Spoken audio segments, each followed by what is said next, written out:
দেশ ছেড়ে পালিয়ে গেছেন বৈষম্য বিরোধী ছাত্র আন্দোলনের ৩ সমন্বয়ক। ক্ষমতা গ্রহণ করেছে সেনাবাহিনী। আসিফ নজরুল এখন কোথায়? কাউকেই দেশ ছাড়তে দেয়া হবে না। মথুরাতে পালিয়ে গেছে সমন্বয়করা। এমনকি উপদেষ্টা আসিফ নজরুল ও আসিফ মাহমুদও নেই, তারাও পালিয়ে গেছেন। সার্জিস পালিয়ে গেছেন ব্যাংকক আর আসিফ মাহমুদ পালিয়েছেন দুবাই। তবে এখনো কুমিল্লায় অবস্থান করছেন হাসনাত আব্দুল্লাহ।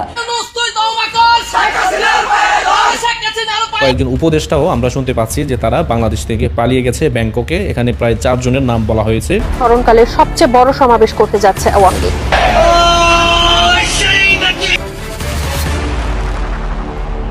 বিদায় নিল ডক্টর মোহাম্মদ ইউনূস। কপাল খুলল আওয়ামী লীগের। দেশের রাজনৈতিক মোড় ঘুরে গেল। দেশ থেকে পালিয়েছে অন্তর্বর্তী সরকারের প্রধান উপদেষ্টা ডক্টর মোহাম্মদ ইউনূস সহ আসিফ নজরুল, নাহিদ ইসলাম, আসিফ মাহমুদ এবং সার্জিস আলম। তবে দেশ থেকে পালাতে পারেনি হাসানাত আব্দুল্লাহ। তিনি রয়েছেন আত্মগোপনে কুমিল্লায়। গতকাল রাতে এমনই কয়েকটি ভিডিও প্রকাশিত হয়েছে সামাজিক যোগাযোগ মাধ্যমে। তবে এর সত্যতা কতটুকু তা জানা যায়নি। এদিকে এ খবর পাওয়ার পর থেকে রাজপথে তাণ্ডব শুরু করেছে আওয়ামী লীগের নেতাকর্মীরা। তারা বলেন, আবারও আসবে শেখ হাসিনা। ইউনূস তুই তওবা কর, শেখ হাসিনার পায়ে ধর। এমনই স্লোগানে উত্তাল রাজপথ।